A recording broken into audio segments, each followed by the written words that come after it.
אומרים לי שאני לא דוקטור, אני רק דוקטור. אז הערב אני אדבר איתכם על הנושא שבו יש לי מומחיות, וזה תקשורת רפואית, תקשורת סיכונים. השבוע שלי התחיל עם ראיון בזום עם רופא בכיר מחול על הנושא שהכי מפחיד עכשיו את משרד הבריאות. תופעות הלוואי כתוצאה מהחיסון הקשורות לפוריות. הרופא המקסים הזה, שהקדיש שעתיים מהזמן שלו כדי לעזור לי להבין כמה מהמחקרים שנערכו בתחום, ביקש רק דבר אחד בכתבה, שלא אזכיר את שמו. בעצם אסור לי להזכיר לא רק את שמו, אלא אפילו את המדינה שממנה הוא מגיע. חשבתי לעצמי תוך כדי ראיון עד כמה סוריאליסטי המצב הזה שאליו הגענו. אני נאלצת לשמור על פרטיו של רופא מומחה בכיר בחיסיון כזה, לא בגלל שאולי הוא לא ראוי מספיק, אלא להפך, בגלל שהוא כל כך בכיר ומוכר עולמית, רק כדי שלא יאונה לו רע. התחושה הסוריאליסטית הזו לא עזבת אותי בחודשים האחרונים, כי מבין כל הבגידות שחווינו בשנתיים האחרונות, מצד כל הגופים שהיו אמורים להגן עלינו, הממשלה, הממסד הרפואי, המשפטי, מערכת החינוך, צה"ל, האגודות לזכויות הילד ולשלום האזרח, בגידת המדיה היא בעיניי אולי הגדולה מכולם.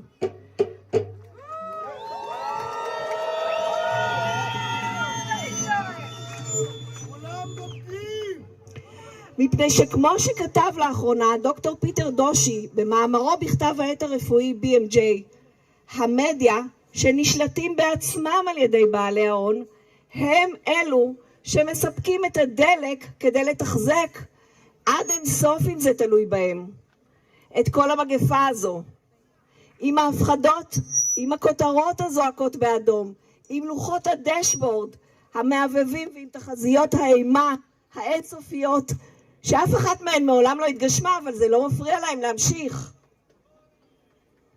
כשאמצעי התקשורת במקום למלא את תפקידם ככלב השמירה של הדמוקרטיה הופכים לשופרם של בעלי הכוח וההון וגורמים לדעה שלהם להישמע כאילו היא דעת הרוב, הם יוצרים ספירלה של שתיקה. רוב האנשים, לא אנחנו, אבל רוב האנשים פוחדים להשמיע דעה שונה או ביקורת למה שהם חושבים שהיא דעת הרוב.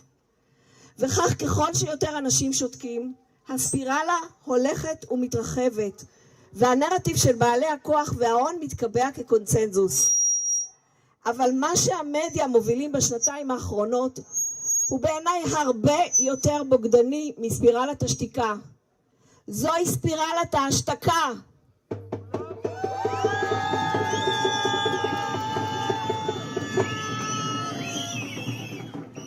כשרופאים ומומחים בכירים רבים כל כך חוששים להתראיין ולדבר בגלוי פן יאונה להם רע, זוהי ספירלת ההשתקה.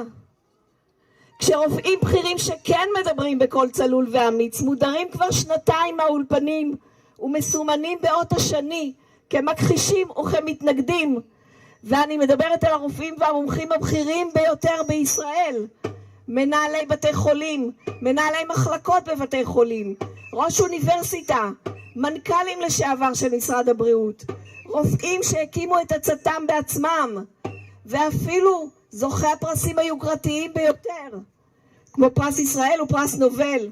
זוהי ספירלת ההשתקה.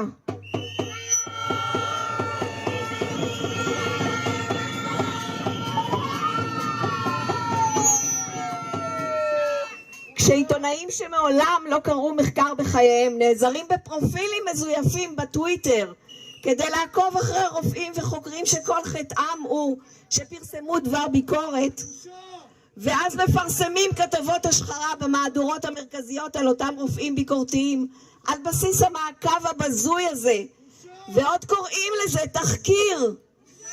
זו ספירלת ההשתקה.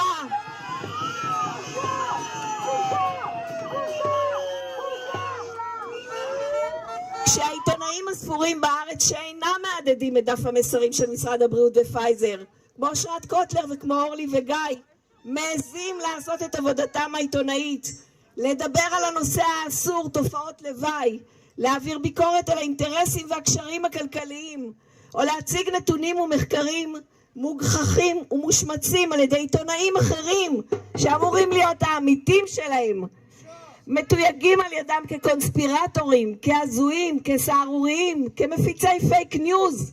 זו ספירלת ההשתקה.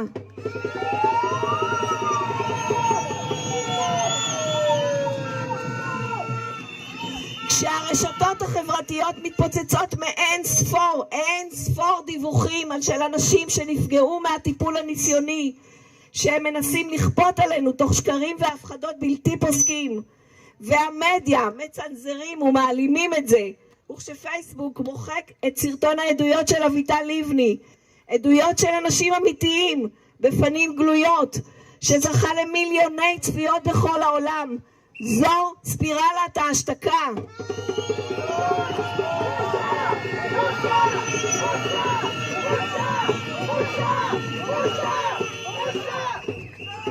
כשמשרד הבריאות שהפך כבר מזמן למשרד התעמולה, משרד הפרופגנדה, מוחק אלפי תגובות של אזרחים, בהן דיווחים רבים מספור על תופעות לוואי, והמדיה מצנזרים את זה.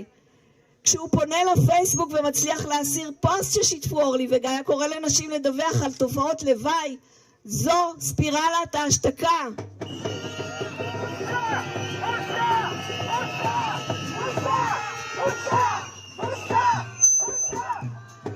כשמשרד הבריאות מגחיך ומשחיר בפוסט צעקני וילדותי מומחים בעלי שם עולמי כמו דוקטור רוברט מלון, והמדיה מעדדים את הפוסט הזה, זו ספירלת ההשתקה.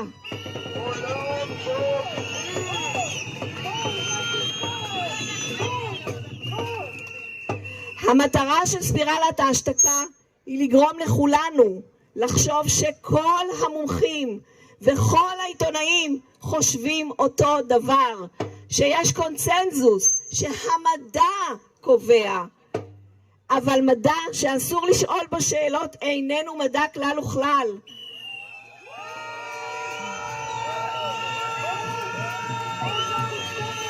עיתונות שאסור לשאול בה שאלות ולבקר איננה עיתונות.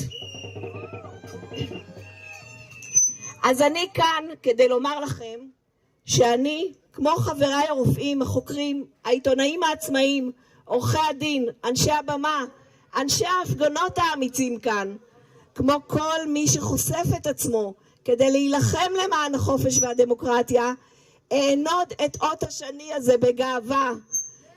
זה תו איכות מבחינתנו.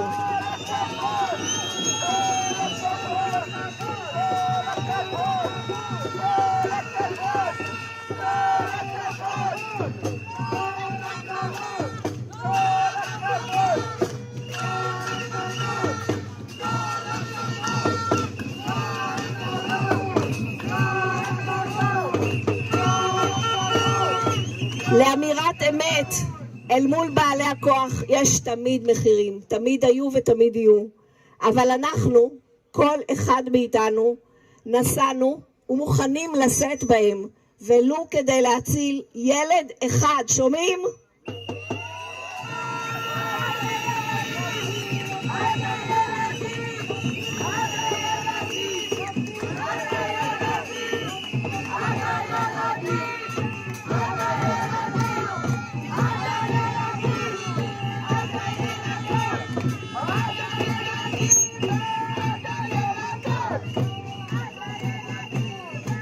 אם תקראו לנו קונספירטורים, זה לא ירתיע אותנו. אם תכנו אותנו בטלוויזיה שלכם 1000 פעם הזויים, או מפיצי פייק ניוז, זה לא ישתיק אותנו. אם תסגרו לנו את חשבון הטוויטר או הפייסבוק, נעבור לפלטפורמות ולאתרים חדשים, והקהל שלנו רק ילך ויגדל, הוא יוכפל וישולש ויגדל.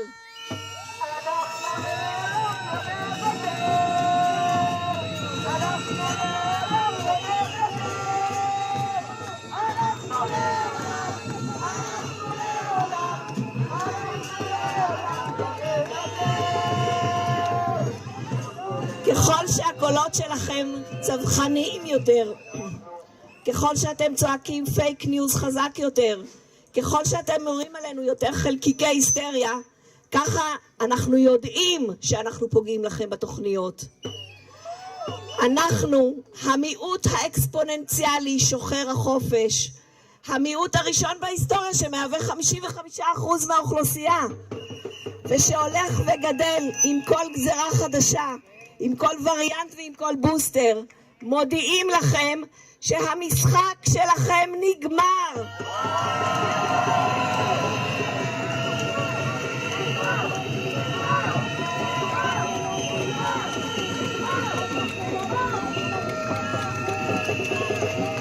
סוף סוף אנחנו יכולים לבשר לכם, פיתחנו חסינות עדר למניפולציות שלכם. ואצלנו, רק שתדעו, החסינות היא לא ל3 חודשים, היא לתמיד.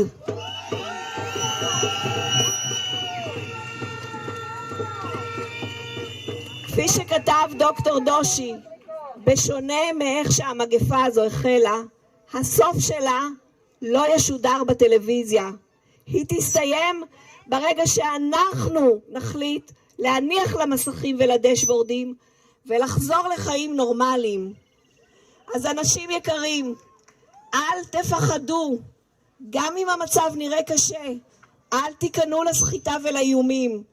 קבו את המסכים, הורידו את השלטר לערוצי הטלוויזיה. זה בידיים שלכם, שלנו. תודה רבה לכם. תודה רבה.